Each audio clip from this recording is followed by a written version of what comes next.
কল্যাণ বন্দ্যোপাধ্যায়ের সাথে আপনার দূরত্ব যে বেড়ে গেছে, কল্যাণ বন্দ্যোপাধ্যায় আমরার বিরুদ্ধে বলছেন, এইটা কি নজর? আমি তো কল্যাণদার বিরুদ্ধে কিছু বলিনি, আমি তো কিছু বলিনি। বলছি কল্যাণদা তো এই ব্যাপারটা জানতে গিয়ে কর্পোরেট পুরো জিনিসটাকে কন্ট্রোল করছে, জানার পরে কল্যাণদা কেন গদ্দার কথাটা বলছে? সেটা দাদা আমি বলতে পারবো না কেন বলছেন। উনি 2024 সালে আইপ্যাককে নেননি, এই লোকসভায় কি রেজাল্ট হয়েছিল দেখে নিন। বহু লোকসভাতেই এই লোকসভায় কর্মীরা খালি করেছিল, কর্মীরা। কিন্তু 2026 সালে পুরো কর্পোরেট কবজা করে নিল। এখন কি তবে কাজ থাকলে নিশ্চয়ই যাব, যদি কোনো কাজ থাকে নিশ্চয়ই যাব। তার মানে এখনো আপনারা কি মমতা বন্দ্যোপাধ্যায়কে নেত্রী বলে মানছেন? কিন্তু প্রথমেই বললাম যে আপনি তো প্রথম দিয়ে শোনেননি তো, আমি প্রথমেই তো বলে দিয়েছি যাবো না।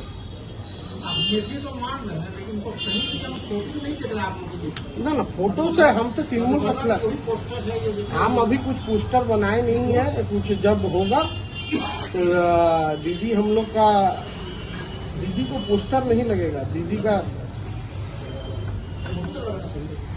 का पोस्टर नहीं लगेगा। दीदी हम शुरू में ही बोल दिए कि हम लोग सब दीदी का आशीर्वाद लेके ही दीदी को ही नेत्री मानते हैं।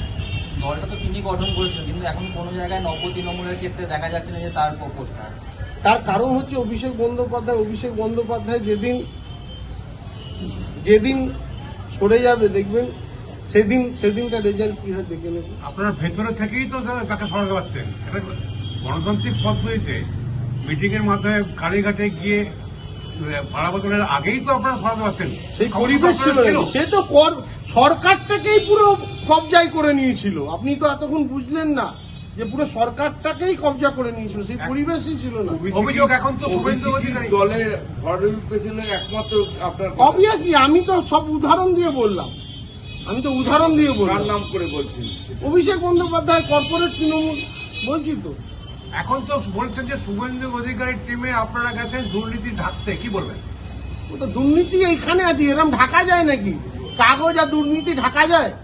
বলুন তো, কেউ যদি দুর্নীতি করে সেই কাগজ কি ঢাকা যায়? কেউ দুর্নীতি করলে তার কাগজ কি ঢাকা যায়?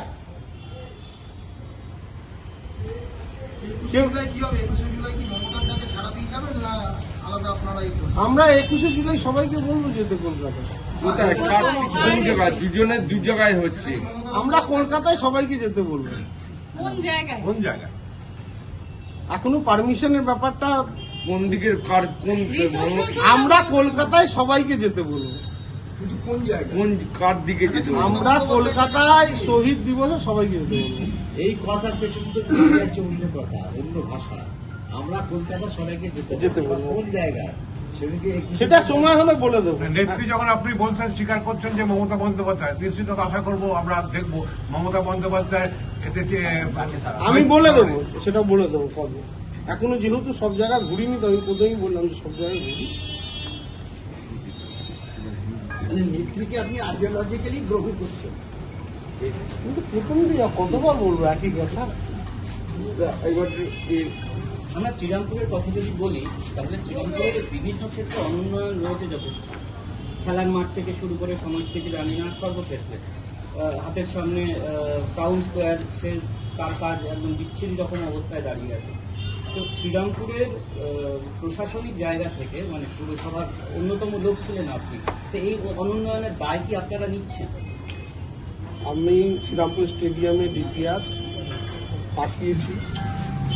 তৎকালীন চেয়ারম্যান অমিয় মুখার্জি, তারপর গৌতা, তারপর কি বলে গিরধারীরা, আমরা সবাই গিয়ে বারংবার বলেছি স্টেডিয়ামটা করা হয়। আর টাউন স্কোয়ারে 30% কাজ হয়েছে, 70% কাজ এখনো বাকি। কাজটা কমপ্লিট হলে, এই কাজটা আমরা প্ল্যান করিনি, এই কাজটা আপনারা জানেন যে রাজ্য সরকার এবং ডেনমার্ক মিউজিয়াম এবং যারা হেরিটেজ কমিটি তারা এটা প্ল্যান করে দিয়েছিল। সেই প্ল্যানের ভিত্তিতে কাজ হচ্ছে। এবং রবীন্দ্র ভবনে কাজ শুরু হয়েছিল, সেটাও ফান্ড এবং অ্যাডমিনিস্ট্রেটিভ অ্যাপ্রুভাল আনা আছে।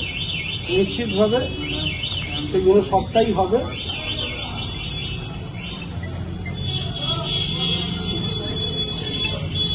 শ্রীরামপুর পৌরসভা নিয়ে কি বলবেন? শ্রীরামপুর বলেছিল পৌরসভা সোমবার অর্থাৎ আজ এবং আগামীকালের মধ্যে একটা ডিসিশন হবে। আমরা সব কাউন্সিলররা বসবো, বসে আলোচনা করবো। 4টের সময় মিটিং আছে।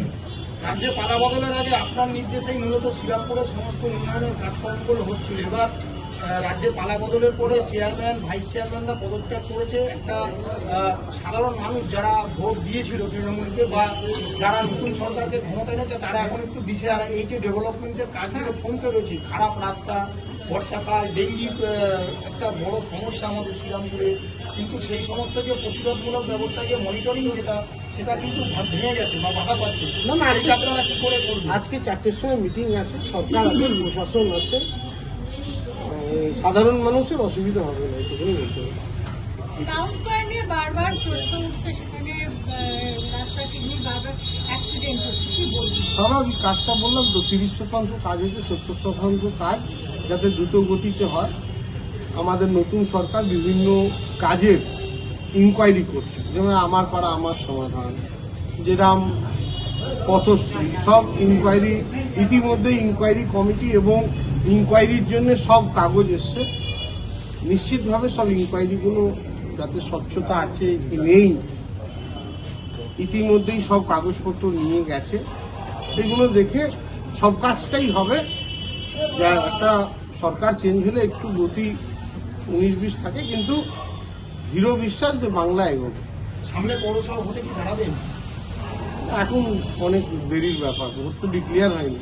আপনারা একটু আগে তো 3 মাস ঘুরি যে কর্মীরা কি চাইছে, বহু কর্মীরা ভয়ে আছে, বহু কর্মীরা বেরোতে পারছে না, বহু জায়গায় বিভিন্ন সমস্যা, তাদের কাছে যাই তারপর বলতে পারবো। এই হিন্দিতে একটু লাস্ট একটা প্রশ্ন। আপনারা একটু আগে বলেন, আপনি বললেন যে ইস্যু ভিত্তিক আমরা শুভেন্দু অধিকারী মুখ্যমন্ত্রী নতুন সরকারের বিরুদ্ধে আমরা প্রয়োজনে যাব, মানুষের সাথে। কিন্তু পাড়া বদলের পর দেখা যাচ্ছে যে পাড়ায় পাড়ায় সমাধানের কাজ থমকে গেছে, বাধ্য হয়ে পদত্যাগ করছে, ডেভেলপমেন্টের কোনো টাকা আসছে না বা বন্ধ আছে। সে ব্যাপারে কেন আপনারা মুখ খুলছেন না? কে বলছে মুখ খুলিনি? আমরা তো বলেছি, সব জায়গায় চিঠি দিয়েছি, আমাদের যারা এক্সিকিউটিভ অফিসার আছে, ফিনান্স অফিসার আছে, সব জায়গায় চিঠি দেওয়া হয়েছে। নব তৃণমূল সেখান থেকে তো কেন্দ্রীয়ভাবে কোনো নবান্নে চিঠি যাচ্ছে না, বা কোনো প্রতিবাদ প্রকাশ্যে আসছে না, বা সামরিক প্রেস কনফারেন্স হচ্ছে না। রাজনৈতিকভাবে নিশ্চয়ই যাবে, যে এই জায়গায় নিশ্চয়ই যাবে। এখন সব জায়গায় ডাটা কালেকশন হবে, বললাম তো 2-3 মাস আমরা ঘুরবো, ঘুরে ডাটা কালেকশন করে যা করার নিশ্চিতভাবে যেখানে অসুবিধা হবে যাবো সরকারের কাছে।